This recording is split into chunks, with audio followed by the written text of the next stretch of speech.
මේ අපූර්ව විග්‍රහයට සාදරයෙන් පිළිගන්නවා. අද අපි කතා කරන්න යන්නේ ගොඩක් අයගේ අවධානයට ලක් නොවුණු හැබැයි අතිශය ප්‍රබල මාතෘකාවක් ගැනයි.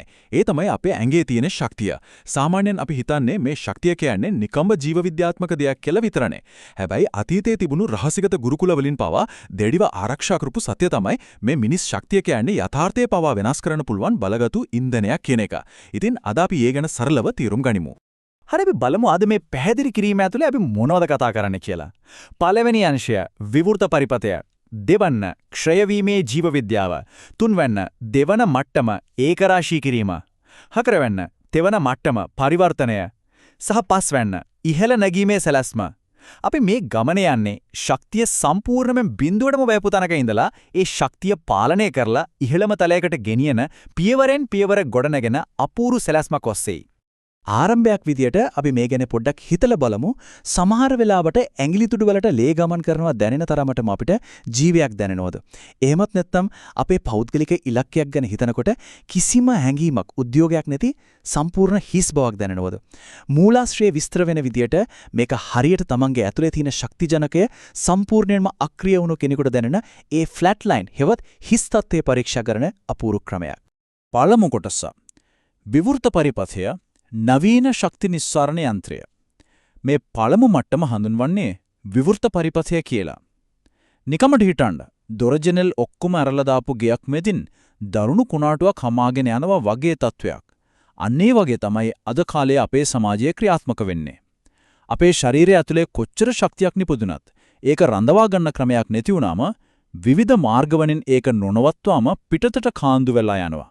මේ ඉලක්කම දිහා බැලුවම මේ කතාව කොච්චර ඇත්තද කියලා අපිට හොඳටම තේරෙනවා. ඩොලර් බිලියන 97ක් මේ තමයි ගෝලීය කාමුක දර්ශන කර්මාන්තයේ වාර්ෂික ආදායම. මේකේ නිතාම පැහැදිලිව පේනවා මේ නූතන ලෝකයේ කියන්නේ අපේ අවධානය සහ හැඟීම් ඉතා සූක්ෂමව උරා බොන්න නිර්මාණය කරපු දෙවන්ත යන්ත්‍රයක් කියනක. ඉතින් කෙනෙක් මේ පළමු මට්ටමේ, ඒ කියන්නේ මේ විවෘත පරිපත තත්වයේ ඉන්නව කියලා අඳුරගන්නේ කොහොමද?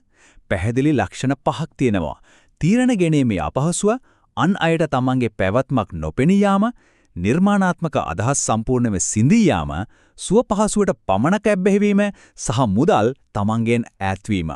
මේ ලක්ෂණ වලින් කියවෙන්නේ ඒ පුද්ගලයාගේ ශක්තිය සම්පූර්ණයෙන්ම පිරිහිලා ගින් නිතරම අඩුවක් දැනෙන මානසිකත්වයකට පත් වෙලා ඉන්නවා කියන එකයි. දෙවන කොටසේ ක්ෂය වීමේ ජීව විද්‍යාව, গুপ্ত විද්‍යාව සහ විද්‍යාව යා කිරීම. මේ වෙනකම් අපි කතා කළේ දාර්ශනික පැත්ත නේද? දැන් අපි බලමු මේ ශක්තියේ ක්ෂය වීමේ ක්‍රියාවලිය පිටුපස තියෙන සැබෑ විද්‍යාව මොකක්ද කියලා. අවුරුදු දහස් ගණනක් තිස්සේ පැවතුණු මේ පැරණි සංකල්ප අද තියෙන නවීන ස්නායු ජීව විද්‍යාව සහ රසායන විද්‍යාවත් එක්ක කොයිතරම් දුරට ගැලපෙනවද කියන එක ඇත්තටම පුදුම සහගතයි. මේ ප්‍රතිශතය දිහා බලන්න 145ක්. 2003 වසරේදී ජියං විශ්වවිද්‍යාලය කරපු පර්යේෂණයකින් හෙළි වුණා දින 7ක් පුරාවට තමන්ගේ ශුක්‍රතරලය පිට නොකර සිටි පිරිමින්ගේ ටෙස්ටෝස්ටරෝන් හෝමෝන මට්ටම 7 වෙනි දවස වෙනකොට 145කින් ඉහළ ගිහින් තියෙනවා කියලා. අපේ ශක්තිය රැඳවා ගැනීමෙන් ඇඟ ඇතුලේ වෙන ජීව විද්‍යාත්මක වෙනස මේකෙන් මනව තහවුරු වෙනව නේද? ආචාර්ය ඇනාලෙම්කේ මේ ගැන අපූර්ව පැහැදිලි කිරීමක් කරනවා. එතුමිය කියන විදිහක අපේ මොළය හරියට තරාදියක් වගේ. අපි කෘත්‍රිමව ඩෝපමයින් ලබාගෙන අසීමිතව සතුටු වෙන්න හැදුවම මොළය ප්‍රතිග්‍රාහකවලට ඒක දරා ගන්න බැරි වෙනවා.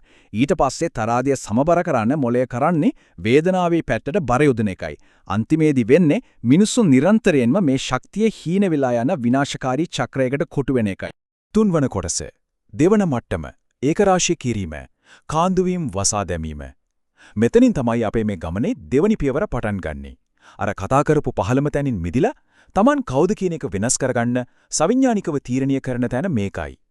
මෙතනදි කරන්නේ අර ශක්තිය කාන්දු වෙන සිදුරු ඔක්කොම එකින් එක වහලා දාන එකයි. මේ කාරණාවේදී ඇත්තටම සිත් ගන්නා දෙයක් තමයි මයික් ටයිසන්ගේ මේ කතාව. අවුරුදු 20ක් පුරාවට ඔහු පවත්වාගෙන ගියේ ඒ දැඩි විනය තමයි ඔහුගේ ඒ අසමසම බලයට හේතු වුනේ. ගින්නක් එක තැනක හිර කරලා සංකෘත කරලා තිබ්බම ඒකෙන් මහා බලයක් නිර්මාණය වෙනවා. හැබැයි ඒක විවෘත වුණොත් මුළු බලයම විනාශ වෙලා යනවා කියන එක මේ උදාහරණයෙන් අපිට හොඳටම පැහැදිලි වෙනවා. පැරණි ඊජිප්තු වැසියන් මේ එක තැනකට ගොනු කරපු බලය හැඳින්වුවේ සෙහෙම් කියන නමින්. ඔවුන් ඒක නිරූපණය කළේ යෂ්ටියක් විදියට. හරියට ජීව ශක්තියෙන් පිරීලා ඉතිරිලා යන වහලා දාපු වාජනයක් වගේ. කෙනෙක් මේ දෙවන මට්ටමට ආවම එයාගේ විද්‍යුත් චුම්බක ක්ෂේත්‍රය පුළුල් වෙනවා වගේම නිකුත් කරන වචන වලට පවා පුදුමාකාර බාරක් සහ බලයක් ලැබෙනවා කියන එකයි මින් අදහස් වෙන්නේ. හැබැයි පොඩ්ඩකින්න මේ මට්ටමේත් භයානක උගුල් තියෙනවා. ශක්තිය එකතු කර ගැනීම විතරක්ම අරමුණු කරගෙන ලෝකෙන් හැංගිලා ඉන්න එක මූලාශ්‍රය හඳුන්වන්නේ රන් දම් වෙලක් විදියට.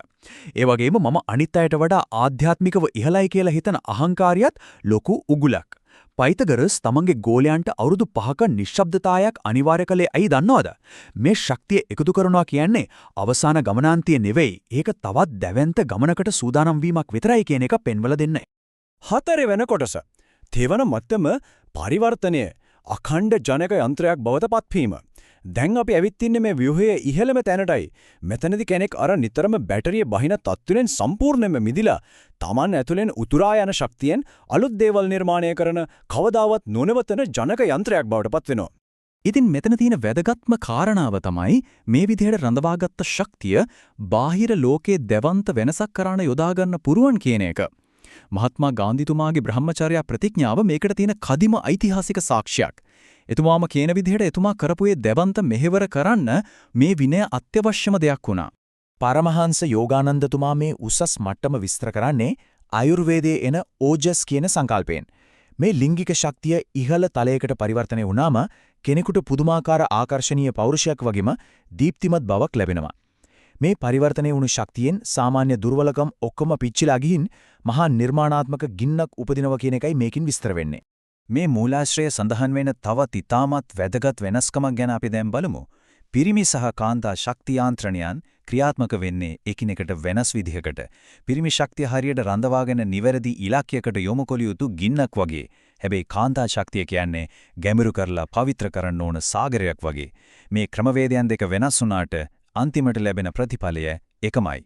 තාන්ත්‍රික සම්ප්‍රදායන් වලට අනුව ශක්ති කියන්නේ කාන්තාවන් සතු මේ නිර්මාණාත්මක බලයටයි. මේ තුන්වෙනි මට්ටමට ආපු කාන්තාවක් අනිත් අයට අනවශ්‍ය විදිහට තමන්ගේ ශක්තිය දෙන එක නතර කරලා තමන්ගේ කාන්දු වීම වහලා දානවා.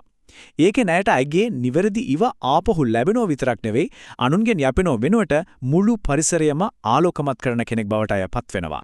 පස්වන කොටස ඉහළ නැගීමේ සැලැස්ම ක්‍රියාත්මක කළ හැකි මාර්ග උපදේශ. අපි දැන් මේ පැහැදිලි කිරීමේ අවසාන අධිහරටයි යවිත් ඉන්නේ. මේ කියපු මට්ටම් හරහා සාර්ථකව ඉස්සරහට යන්න නම් අපිට ප්‍රායෝගිකව කරන්න පුළුවන් පැහැදිලි පියවර මොනවද කියලා මූලාශ්‍රය මගින් ඉතා හොඳින් පෙන්වලා දීලා තියෙනවා. අපි දැන් බලමු මේක කොහොමද හරියටම ගොඩනැගෙන්නේ කියලා. පළවෙනි පියවර තමයි දින 30ක් ඇතුළත තමන්ගේ ශක්තිය කාන්දු වෙන තැන් වහලා දාන එක.